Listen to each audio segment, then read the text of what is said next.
네 번째 수업이라 부를까요?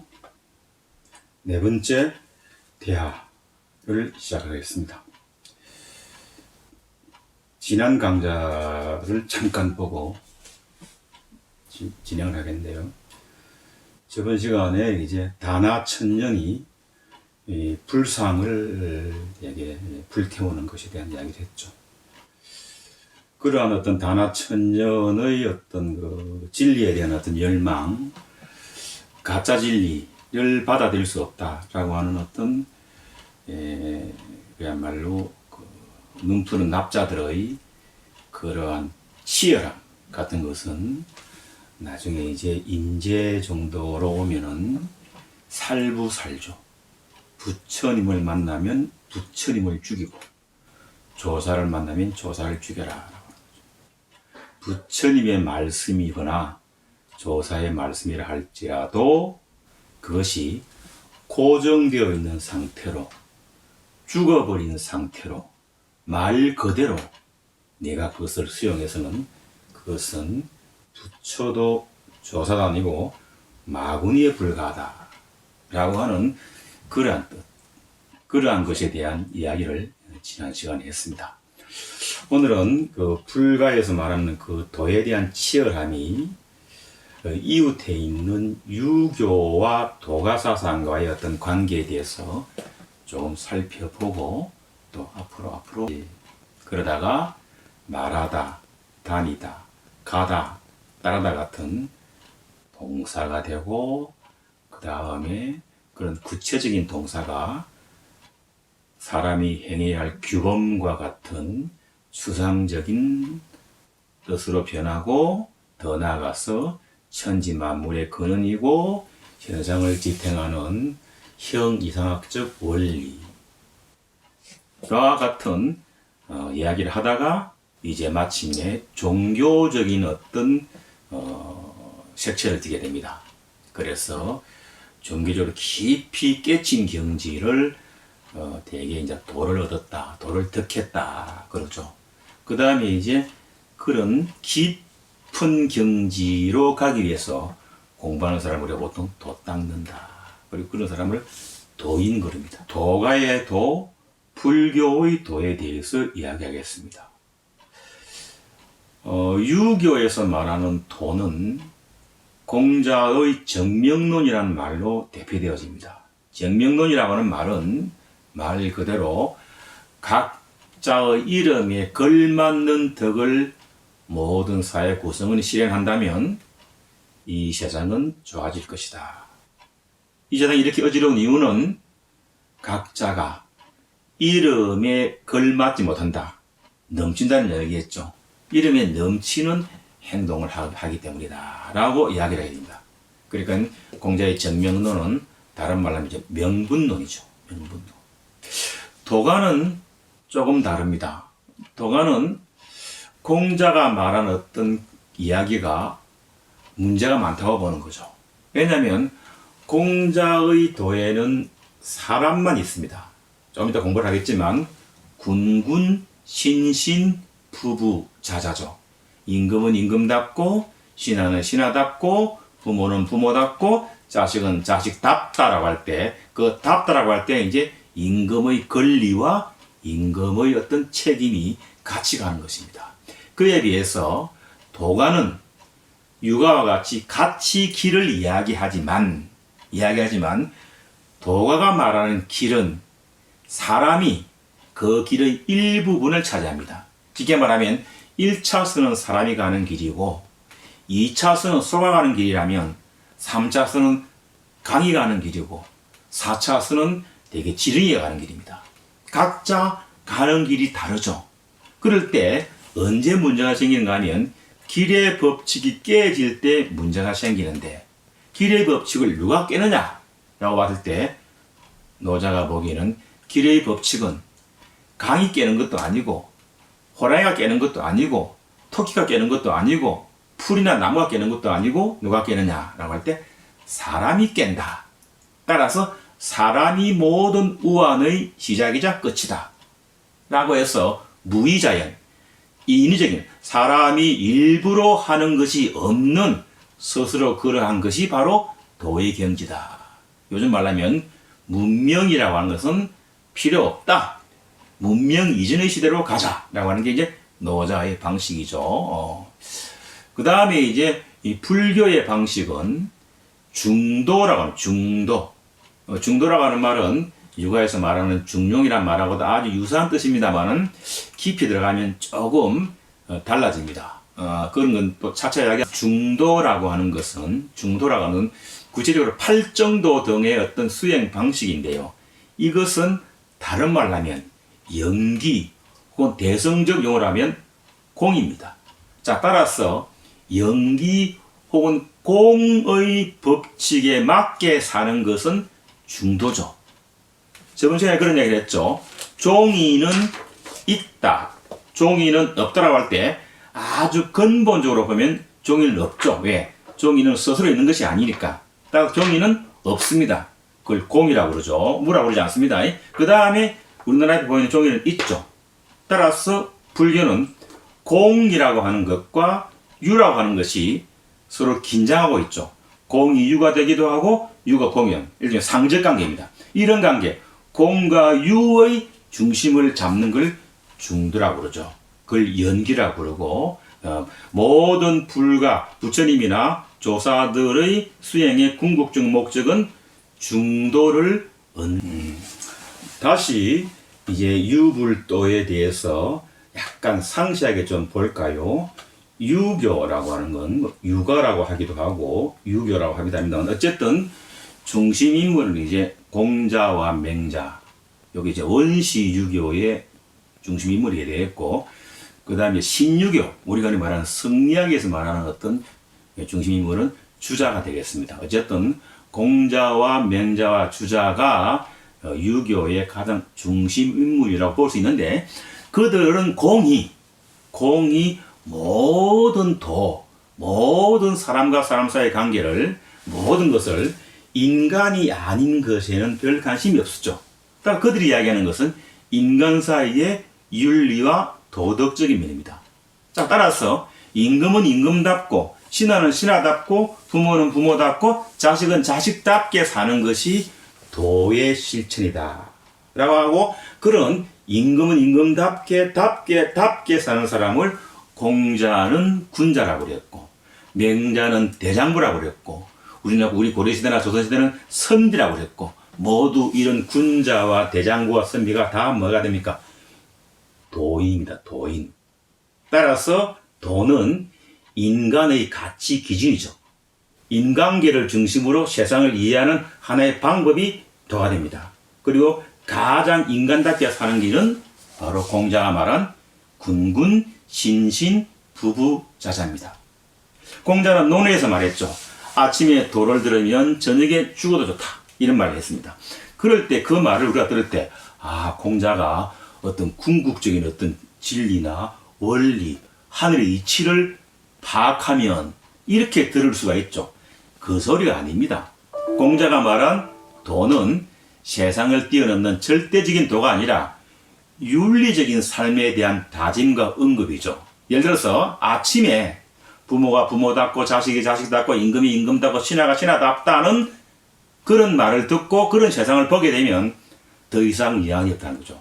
따라서 공자가 꿈꾸는 세상은, 그야말로 대동세상은 뭐냐 하는 세상에 도를 세우는 거죠. 도를 세우는 거죠. 따라서 유교가 말하는 도가 있다라고 하는 말은 이 세상에 질서가 있다는 말이고, 정의가 실현되어 있다는 말이고, 도덕이 제 기능을 한다는 말이 되겠죠. 이것을 공자는 정명을 이야기했고, 맹자는 그런 길을 위해 예선을 사는 뭐죠? 대장부다 라고 이야기했죠. 그럴 때 우리가 알아둘 것은, 예를 들어서 주자라고 하는 분이 말이죠. 주자라고 하는 분이 소학과 대학을 이야기를 하셨어요. 우리가 보통 사서라고 그럴 때 논어, 맹자, 대학, 중용이거든요. 그럴 때 대학과 중용을 사서에 집어넣으신 분이 주자인데, 주자는 그 대학이라고 하는 것 전에 먼저 8살 무렵이 되면 소학을 가리키라고 해요. 소학을. 그런데 그 소학은 수학은 글자를 가르치는 것이 아니라 아이가 일어나면 물 뿌리고 청소하고 손님을 맞이하고 어른에게 인사를 하고 밥을 먹다가도 어른이 먼저 수저를 놓기 전에 수저를 놓지 아니하고 입에 밥이 잔뜩 들었다가도 어머니가 부르면 얼른 꿀꺽 삼키고 예 하고 대답을 하는 기본적으로 사람 살아가는 법에 대한 이야기죠. 그거를 소각 8살 전후에 가르치고 그런 다음에 그것이 온몸에 익으면 이제 대학을 통해서 왜 그래야 하는지, 왜 부모님이 주무시기 전에 이불을 펴고 이불 밑에 손을 넣어서 방이 따뜻한가를 살펴봐야 그것이 아들 노릇인지를 나중에 대학을 통해서 이야기를 했죠. 자, 따라서 왜 어릴 때 아무것도 모를 때 수학을 가르치고 알 때 대학을 가르칠까? 그건 말이죠. 우리가 지금 도덕을 먼저 가르치고 윤리와 철학을 뒤에 가르치는 건 마찬가지입니다. 어릴 때 도덕을 이야기할 때 어른을 만나면 절을 해라. 뭐 반드시 집에 들어놓고 있다가도 어른이 들어오면 얼른 일어나. 이런 게 좀 도덕에서 나오는 이야기죠. 그런데 아이는 8살 난 아이는 왜 그래야 되는지 모르죠. 모르면서 그걸 뭡니까? 몸에 익히는 거죠. 그런 다음에 몸이 그것을 충분히 기억할 때가 되면 왜 그런지에 대한 어떤 논리적 근거를 대학으로 제시하는 거죠. 이게 바로 육아 철학자들이 아이를 교육하는 방법이고 세상을 다스리는 방법이죠. 참 중요한 이야기입니다. 몸이 기억을 한다라고 하는 몸이 기억을 한다. 그래서 우리가 말하잖아요. 3살 버릇이 8 간다는 말은 3살에 몸에 익히 놓으면 그것이 80세까지 간다는 이야기죠. 무슨 이야기입니다. 함부로 아무렇게 하면 그게 말이죠. 평생 그 아이가 품위 있는 삶을 사는 것은 거의 불가능하다는 이야기를 하고 싶은 것이죠. 했으니까 도가의 도를 좀 보죠. 도가는 이제 노자와 장자라는 분이 대표적인 분이죠. 이쪽은 말이죠. 인간계를 넘어서 보다 확장하고 우주적 의미를 도에 부여합니다. 하나, 이들은 기본적으로 공자나 명자가 이야기하는 유교적인 어떤 법칙은 틀린 것은 아니겠지만 문제가 많다라고 본 거죠. 왜 문제가 많다라고 보는가 하면은 기본적으로 뭐냐면 이 세상은 길이라고 하는 것은 사람만 사는 것이 아니고 다른 것들도 많이 살기 때문에 시각을 넓혀서 지구촌 전체로 더 나아가서 우주 전체로 시각을 넓히지 않으면 안 된다라고 하는 거죠. 따라서 이제 드디어 자연계의 법칙과 질서를 이야기하는 것이죠. 그리고 인간의 모든 행위는 자연계를 벗어나지 못한다는 거죠. 봄, 여름, 가을, 겨울, 그 다음에 태어나면 반드시 죽고 하는 모든 것은 죽은 다음에 태어난 사람은 없잖아요. 늙은이가 어린이가 되는 경우는 없죠. 아이가 어른 되고, 그렇죠? 물은 위에서 아래로 오르고, 이게 바로 뭡니까? 노가가 말하는 도죠. 따라서 사람은 그 도를 따라야 한다라고 이야기하는 거다. 그래서 무의자연, 자연의 도와 합이라는 것이 가장 인간다운 것이다. 그러면 어떻게 되는가? 가능한 한 위, 흔히 말하는 문명이라고 그럴까요? 도덕이나 윤리는 쓸데없는 것이다. 쓸데없는 것이다. 그건 다 버려라. 라고 하는 거죠. 그런데 재밌는 말을 많이 해요. 그 사람들은 뭐라고 이야기하는 건 자연은 착하지 않다라고 이야기하죠. 우리 흔히 그런 말 하잖아요. 예를 들면 막 여름에 흉방 가뭄이 많이 들면 아이고 하늘도 무심하시지라고 하는 거죠. 그거는 유아적 사고방식이에요. 도가적 사고방식은 뭐죠? 하늘은 원래 무심한 거예요. 무심한 거. 무심한 겁니다.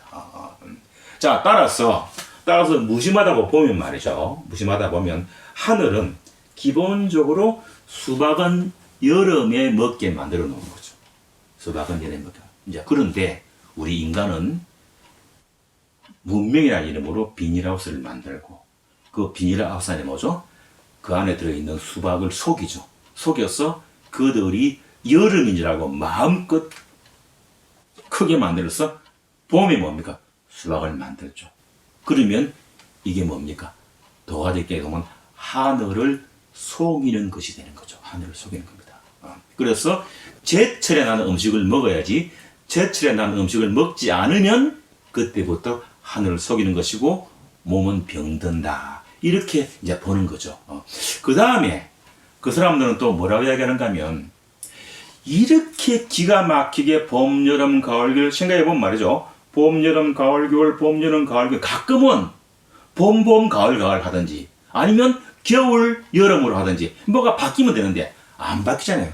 물은 위에서 아래로 흐르는데 가끔은 물이 아래에서 위로 가도 되잖아요. 근데 안 그렇잖아요. 왜 그럴까?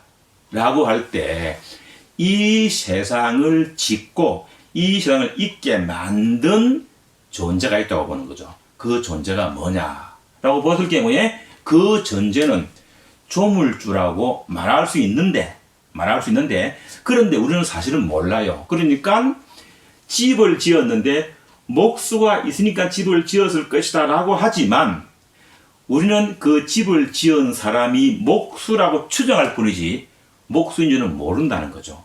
자, 따라서 노자는 아주 유명한 말을 하죠. 노자의 위대한 서적인 도덕경 맨 처음에 보면 도를 도라고 하면 상도가 아니고 말을 말이라고 하면 말이 아니다라고 하죠.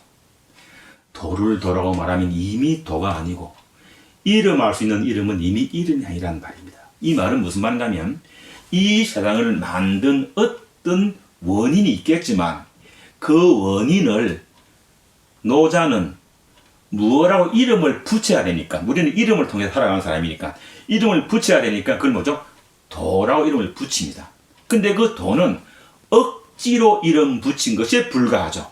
따라서 그 도를 도라고 할 때 즉시 그 도는 도가 안 되는 것이죠. 왜냐하면 우리는 도라고 할 때 머릿속에 어떤 고정관념을 가지게 되는 거예요.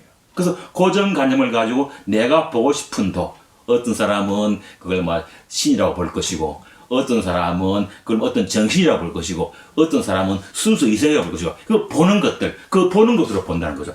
그렇게 보면 그건 올바른 도가 아니라는 거죠. 이 말은 거꾸로 이야기하면 우리는 어떤 도의 법칙에 의해서 살아가긴 하지만 그 도를 알아차리는 것은 이미 우리의 한계를 뛰어넘는 것이다 라고 말하는 것이죠. 그러면서도 억지로 이름 붙여서 도라고 말하는 것이죠. 유불도 삼도 유교와 불교와 도가에 대한 이야기를 다 하고 싶었습니다만은 사실은 하고 싶은 것은 불교가 말하는 도에 대한 이야기, 불교의 도는 뭔가라고 하는 걸 이야기하기 위해서 같은 이웃에 있는 공자와 명자의 도와 노자와 장자의 도를 가져왔습니다. 가져왔는데 시간이 벌써 20분이 지났어. 우리는 20분 정도를 한 강좌의 어떤 기본적인 텀으로 하기 때문에 불가의 도에 대해서는 다음 시간에 하도록 하겠습니다. 말씀드릴 것은 이 강좌라고 그럴까요? 우리의 서로 이제 소통이고 기본적으로 이 강좌는 그런 거죠. 제가 불교 공부한 지 한 50년쯤 됐습니다만은 50년 불교 공부를 한 학자가 불교의 눈으로 세상을 설명하고 세상의 눈으로 불교를 설명하고 싶은 거죠. 그래서 이 세상은 불교적인 안목으로 봤을 경우에 어떻고 문제가 있다면 어떤 문제가 있고 없다면 어떤 문제가 없는가 라고 하는 것이고 또 세상의 안목으로 불교를 봤을 경우에 이것이 어떤가 라고 하는 것을 불교와 세상의 중간쯤에 서서 한번 서로 만나고 헤어지고 하는 어떤 그런 것을 만들어 보고 싶은 것이 이 강좌의 시작입니다. 그래서 하다 보니까 칠판이 필요해서 칠판을 하나 구입을 했어요. 지금 오고 있는 중인데 그래서 지금 그 유가의 도나 혹은 공자의 도 같은 것도 칠판이 있다면 훨씬 더 자세하게 설명이 가능할 것 같아요.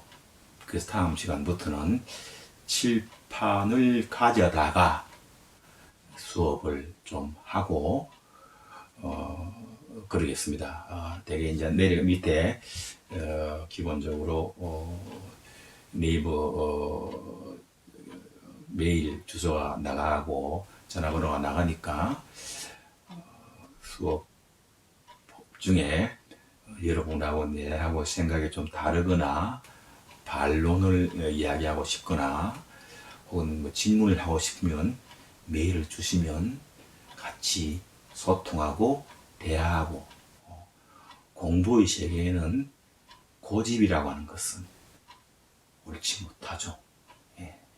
진리는 다양하니까 서로 간에 소통하고 열릴 수 있을 거라는 생각이 들겠습니다. 오늘이 목요일이니까 또 일요일 오후쯤에 여러분을 뵙도록 하겠습니다. 고맙습니다.